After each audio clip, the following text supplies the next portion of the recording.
Hey everyone, welcome back to the channel. Before we dive in, please don't forget to like, comment, and subscribe. It really helps me out and lets me know you're enjoying these videos. I've got something special for you today because in honor of ITZY dropping the track list for their upcoming comeback on June 9th, I thought it'd be fun to sit down and talk about the Girls Will Be Girls trailer. And I'm gonna be real with you. This didn't feel like just a trailer. It felt like a short film. Was I watching a teaser or an actual movie? Because what just happened? And Ryujin as the main character energy through the roof. I didn't even know I needed her like this, but apparently I did. The trailer honestly made me emotional, which I'm guessing was the point, but still, let's talk about it. So the trailer starts off kind of funny and light, right? Ryujin's in a doctor's office filling out a form. There's even a little cameo from JYP himself teasing the title track, and Ryujin, in the most relatable way ever, is like, "Sir, this is not the time for spoilers." Like, yeah, read the room. But then we find out something seriously wrong. Ryujin's heart, it's not beating, and it's turning into plastic. This is where things start getting deep real fast. She's alive on the outside, but something is off on the inside, and she knows it. Now, I love that the narration takes us into Ryujin's head. She says that when she was a kid, she thought she was a genius. Like, she believed the world was simple and everything would go her way. But as she grew up, reality hit. And honestly, who can't relate to that? You grow up thinking you're special, and then suddenly, everything gets so hard. It's giving golden child syndrome, but with a dash of existential dread.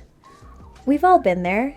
You're young, excited, full of dreams, and then life smacks you in the face and suddenly nothing makes your heart race anymore.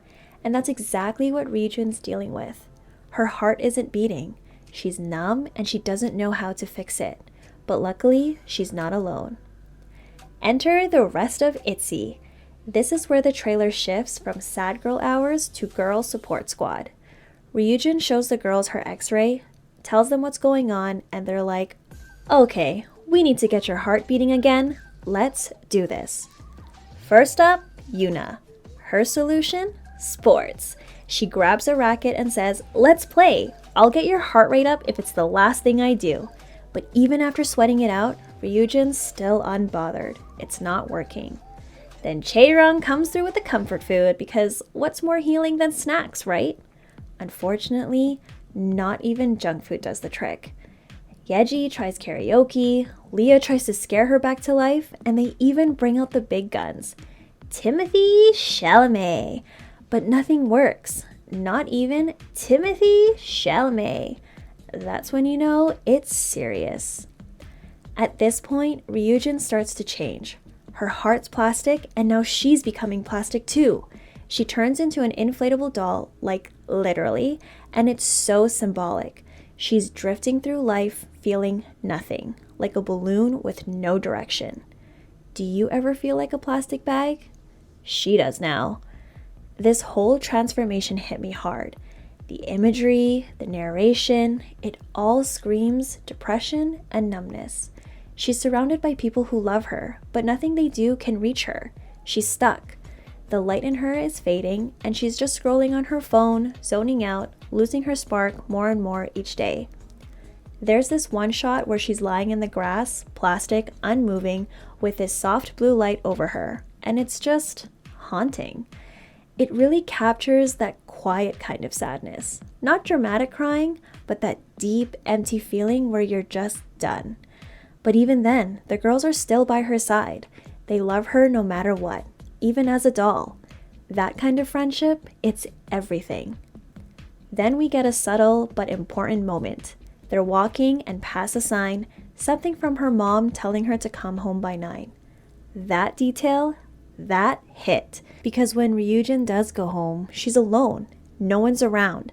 There's no one left to pretend for. So she lets go. She fully deflates. Literally, it's her rock bottom. But rock bottom isn't the end. Under her bed, she finds her toys from her childhood. And this moment, everything changes. The memories come rushing back. She remembers the joy, the spark, the version of herself that believed in everything. And suddenly, her body starts to inflate again. She becomes human. Her heartbeat returns, and she's shocked. Like, wait, it's back?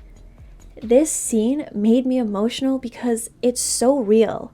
Sometimes the way back to yourself isn't through forcing things, but by going back to what made you, you. That playful spirit, those dreams, that fire, it was never gone. It was just buried. And now she's feeling it again. She walks out of her room, her little box of numbness, and steps into the unknown. It's dark at first, but then her childhood toys come alive. They're like imaginary friends, guiding her, protecting her. And then the girls show up again, her real friends. They're back and they're dancing with her, all of them moving together in this beautiful choreography that feels like they're literally keeping her alive with their energy. And then the wildest part, her heart literally bursts out of her chest like a shooting star. She collapses, heartless again, but this time something new happens. She becomes light, pure light. That moment felt like a transformation, like the end of her old self and the birth of something new and radiant. The narration says it best. The heart starts pounding again, so now they'll become girls once more. It's a return to girlhood, to joy, to softness, to the part of yourself the world tries to harden. That part is still in there. It just needed help waking up. Now, while all this is happening on an emotional, personal level, there's also another layer to this, and I think ITZY knew exactly what they were doing here. This trailer is also about them, like them, the group. Think about it. ITZY came out the gate strong. They were fresh, bold, unapologetic, but the past few years, the hype has had some ups and downs. People were doubting them, the pressure was building, and I can only imagine how hard that must have felt. So when Ryujin's heart stops beating and she turns plastic, it could be about the group too. That feeling of going through motions, of becoming a doll in an industry that doesn't always appreciate you, losing that spark that made them special in the first place. But instead of giving up, they fight. They reach back into who they were, reconnect with that inner fire, and come back even brighter. This is ITZY saying, we're still those girls and we're not done. The symbolism, the direction, the storytelling, everything in Girls Will Be Girls is layered. It's personal, emotional, and also empowering. It's a message to anyone who feels like they've lost themselves, that you can always find your way back, that your heart can still beat again. This trailer didn't just tease a comeback, it told a story. And if this is the trailer, I honestly cannot wait for the actual comeback. June 9th can't come fast enough. So what did you guys think of the trailer? Did it make you feel something? Did you cry a little like I did? I want to hear all your thoughts down in the comments. And if you made it all the way to the end of this video, you're the real MVP. Let's make it fun. Comment heart still beating so I know you watched the whole thing. And of course, before you go, don't forget to like, comment, and subscribe. I've got lots more K-pop content coming, and I'd love to have you stick around. Thanks for watching, and I'll see you in the next one. Bye!